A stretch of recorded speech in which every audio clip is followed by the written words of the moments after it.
Good day, this is Tanya from South Africa. Welcome back to everyone. For the new viewers, please make sure you subscribe and hit the bell button to make sure you get the notifications. So today we're going to discuss the different versions of the Kruger millions.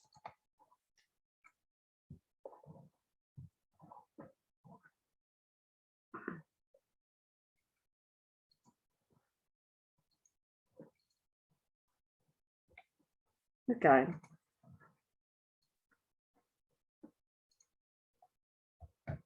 So the first version is Schwartz story. In September 1900, Schwartz and Pretorius headed on foot to the Lebombo Mountains near Komatipoort and then towards Leidsdorp. They found 3 small bags of diamonds and 5 bars of gold close to Leidsdorp and buried it east of the Black River on the banks of Braksbreid.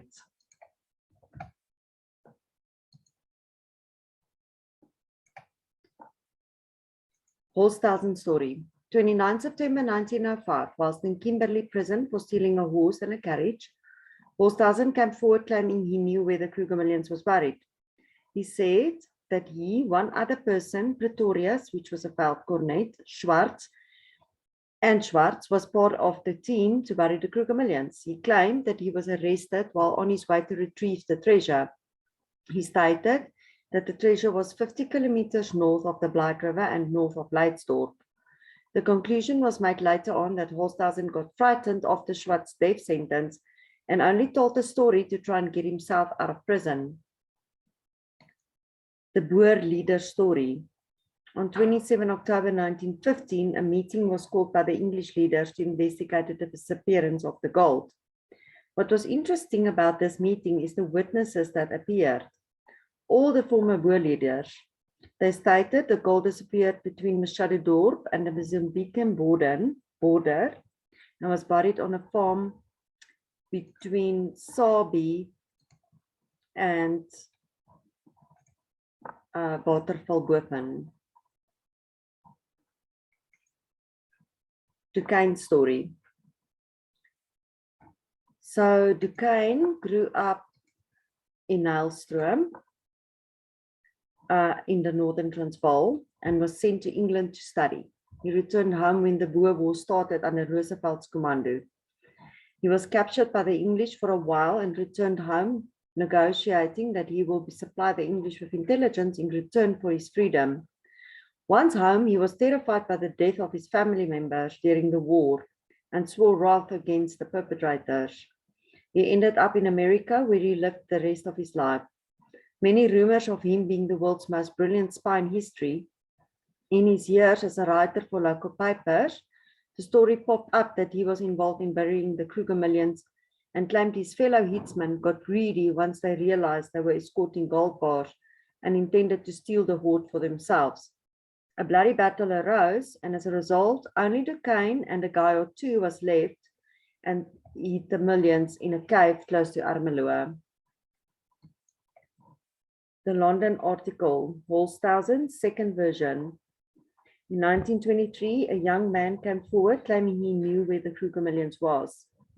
Apparently, Holsthuizen shared his story with a brother, who shared it with a friend, who then came forward and negotiated with government for a share of the profit if he took them to the treasure.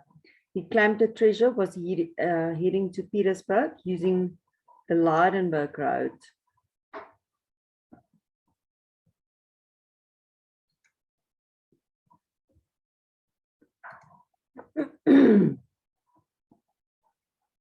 Gold was loaded at the banks in Pretoria on a wagon and escorted by 7 white officials and 8 black men. On this way, they headed towards the bushveld and hid the treasure in a clear bush area.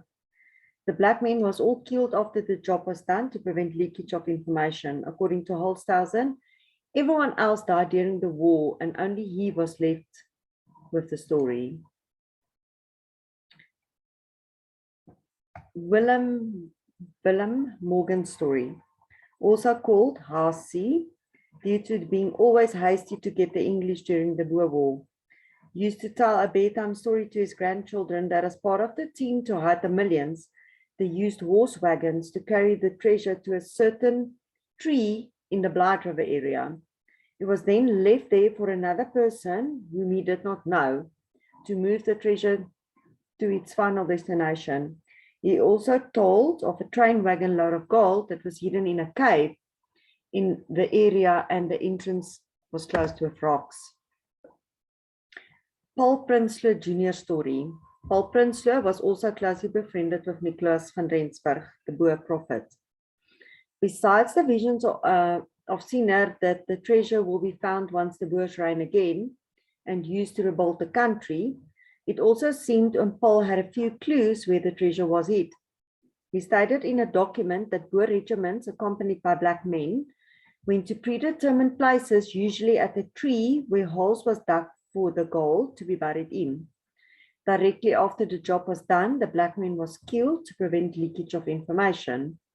I'm not sure if Sinner said this or when Paul Prinsloo, but it was mentioned that gold was also hidden in a dozen man-made caves in the Blight River area. Ship stories.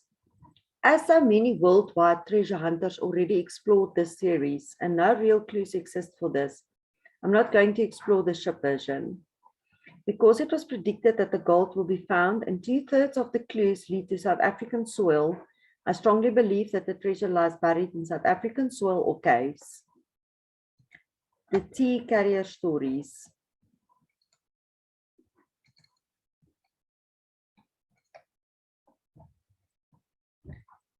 Recently, according to stories of domestic workers, also called the tea carriers in the time, a whole new version came to rise.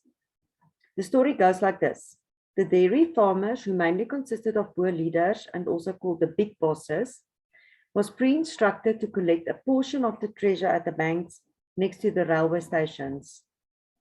They were all then to bring the portion to a central point at one of General Hertzog's farms.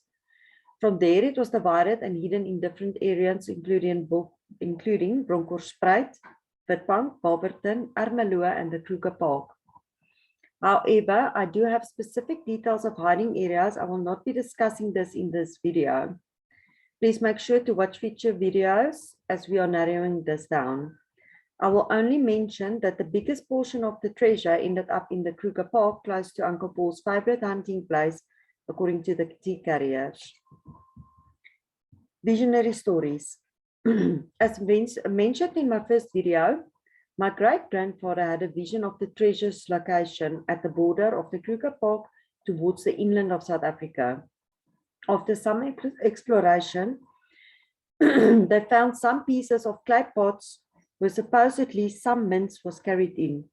Detailed locations will be supplied to us by an uncle who had the privilege of penning down the story. However, this will only happen once he passes on. Another story is from a local Boer in northern Transvaal who claimed a man appeared to him by the name of Burger Wolmerans and told him he is protecting the location of the treasure which is hidden on his farm. Burger apparently died in 1902 when he fell off his horse on a dalk, which caused his death. The location where this happened was exactly at the border where the three farms connected. Another story. Buried on the grounds of the fort in Pretoria, as well as a wagon of load of gold buried near the fort on Pretoria Road at the Baklia due to a wagon wheel that was broken. Okay, now it's Rosenald's story. President Coachman J.P.D. Swart said in July 1922 that at Nelspruit, 2 wagons full of gold left Spitskop in the Drakensberg. Spitskop was a defunct mining camp between Belfast and Pilgrim's He further said another load was buried in Swaziland between Swartpelosi and Witpelosi. Uncle Paul Kruger's instructions.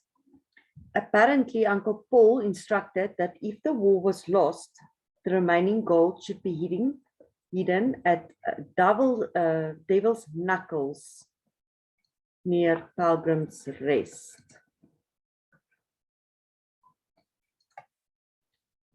However, Schwartz apparently loaded the remaining gold at Hectorspruit and took it to Leidenburg, where various commandos was paid from the left hoard.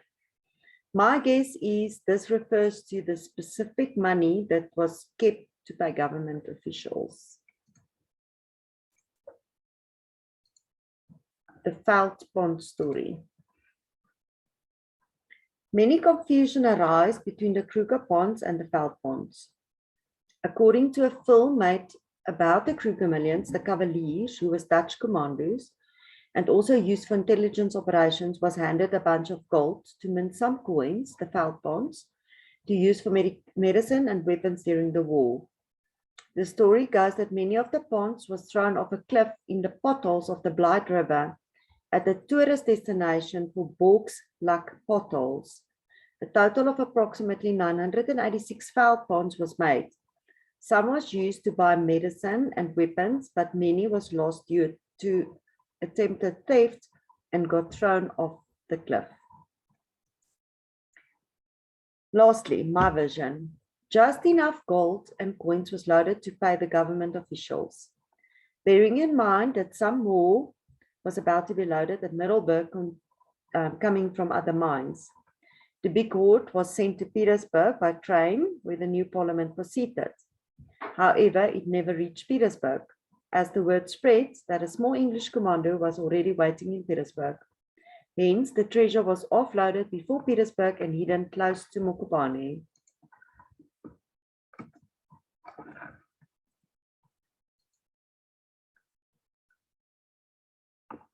Okay, now just have a final word. According to the legend, about 100,000 Kruger ponds got missing, together with gold bars, diamonds, documents, and some ornaments. Up to today, only about 4,500 coins has been found at various locations.